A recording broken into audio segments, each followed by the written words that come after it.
Saksi mandat tim Prabowo Hatta asal Provinsi Papua, Novela Mawipa, membuat suasana persidangan menjadi ricuh oleh jawaban-jawaban lugas dan juga spontan saat dimintai keterangan oleh Majelis Hakim Konstitusi. Lanjutkan gaya-gayanya itu ya. Terima kasih. Gaya Raden Ajeng Kartini insya Allah ke depan ya. Amin. Oke, kan di sana ada tokoh-tokoh masyarakat. Nah, saudara saksi ngobrol nggak sama tokoh-tokoh masyarakat loh? Bagaimana ini kita mau pemilu kok nggak ada? Bagaimana komunikasi waktu itu? Saya tidak komunikasi dengan siapa-siapa. Diam-diam saja. Diam-diam saja. Wong dorang juga manusia punya pikiran. KPU penyelenggara pemerintah juga ada sosialisasi supaya kami semua masyarakat tahu. Kami ini di gunung. Jangan bodoh-bodohi kami terus. Sosialisasi supaya kami juga tahu tahapan itu ada. Jauh nggak rumah saudara ke tempat saudara datang itu? Dekat, bukan jauh. Ini kan di dalam kampung, Pak. Oh, di dalam kampung. Iya. Iya. Ya udah kalau gitu, terima kasih. Terima kasih, Pak. Ya, coba saya mohon. Di kampung saudara, TPS-nya namanya apa tadi? Mestinya ada TPS namanya Kampung Awabutu. Awabutu. Kalau Kampung Awabutu dengan distriknya jauh nggak? Tidak. Berapa kilometer dari Kampung Awabutu? Ada sekitar 300 km. Nah, di distrik 300 km? Iya, Pak. Aduh. Nanti, Pak, 300 km, minta maaf. Manusia bukan Tuhan. Bukan 3 kilo, Bu, 30 meter. 300 meter. 300 meter. Iya, 300 meter. 300 kilometer. Ya namanya manusia, Pak. Oh iya. Iya, pasti punya salah. Iya. Iya, nggak apa-apa. Bagus. Iya. Bagus. Terus kalau hanya 300 meter, Anda tahu ada kegiatan di distrik dalam rangka pemilu? Saya tidak mau bicara yang lain, Pak. Saya hanya bicara di kampung saya, Pak. Saya tidak mau bicara yang lain karena saya di TPS. Enggak, saya tanya sekarang. Anda lihat di 300 meter itu kan nggak jauh. Ada kegiatan nggak tahu? Saya tidak mau bicara itu. Saya di kampung saja, di kampung saya, Pak. Iya, saya juga bisa kacau ini kalau saya terus. Iya, sama. Saya juga kacau, Pak. Bapak kacau, saya lebih kacau, Pak. Ya, cukup ya. Ya, terima kasih yang mulia. Terima kasih, jauh sekali dari Papua ini. Dari Paniai itu. Kita jeda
Nah, dari FGD ini terlihat ada sejumlah agenda penting.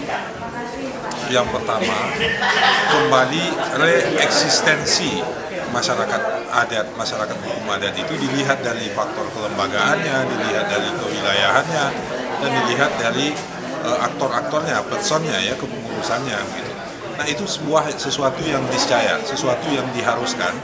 Nah, itulah yang akan kita lakukan ke depan. Diskusi ini kita memang kita lakukan merespon dari keputusan MK yang 2 minggu yang lalu terkait status kawasan yang dulunya hanya hutan negara dan hutan hak, sekarang menjadi 3, ada hutan negara, hutan adat, dan hutan hak. Jadi terkait masalah itu makanya kita melakukan fokus diskusi ini, bahwa sama-sama kita ketahui selama ini kan kawasan-kawasan yang menjadi kawasan diberikan kepada perusahaan dan industri itu adalah kawasan-kawasan yang merupakan kawasan adat. Tetapi oke lah, paling tidak saat ini ada lebih kurang 1 juta lebih kawasan yang masih belum masih clear dan clean. Kita harap itu juga bisa diserahkan pengelolaan kepada masyarakat, dan kita harap pemerintah tidak memberikan kawasan ini kepada perusahaan. Tetapi kita juga sadari bahwa keputusan ini bukan hanya positif, tapi juga ada resiko yang akan terjadi. Jadi makanya kita bilang perangkat di masyarakatnya harus siap. Jadi diskusi ini lebih mengarah pada itu, bagaimana kita menyiapkan, mengkonsolidasi semua komponen masyarakat adat yang ada di Riau untuk bersama-sama merespon positif dari keputusan MK ini. Harapannya ruang yang diberikan dari keputusan MK ini dapat digunakan oleh masyarakat adat untuk menunjukkan eksistensi mereka, bahwa mereka mampu untuk mengelola kawasan, dan kita harap ini akan membuat perubahan baru tentang tata kelola kawasan yang ada di Riau. Bahwa Perda mengenai hutan wilayah itu ada, kemudian Perda pengakuan terhadap kelembagaan adat pada masing-masing kelembagaan dan masyarakat adat itu juga ada. Jadi eksistensi masyarakat adat di Provinsi Riau ini kokoh, dan dengan kekokohan itu mereka bisa memiliki peluang yang lebih besar untuk membantu mensejahterakan diri dan lingkungannya, ya, masyarakat yang menjadi anggota sukunya itu. Mensupport data, ya, tempat-tempat data nggak bisa data. Ada klarifikasi, sakai silakan. Nah, tapi kita rujuk itu dari awal sampai akhir.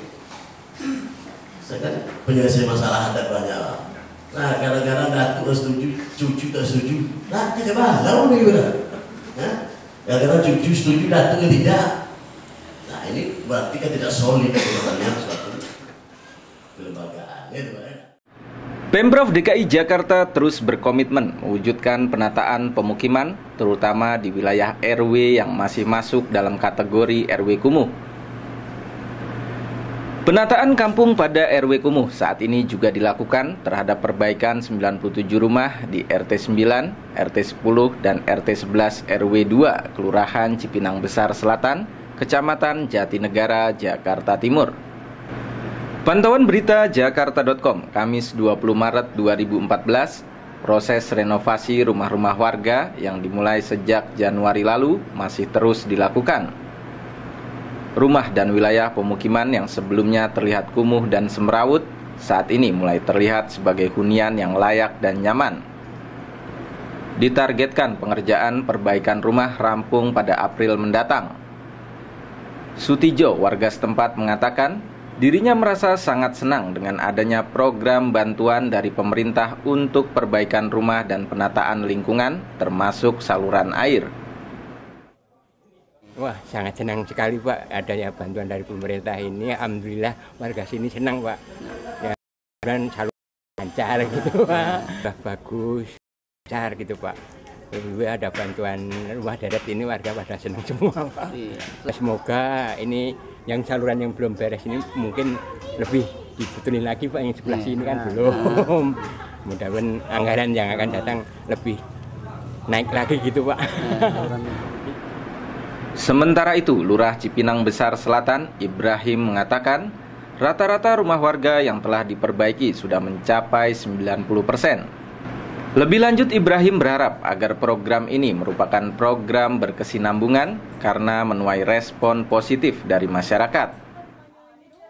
Rata-rata udah mencapai 90%, mulai pembangunan ya, dari bulan Januari tahun 2014, walaupun ini program tahun 2013. Nah, ini adalah pilot project ya, yang program Pak Gubernur yang pertama kali.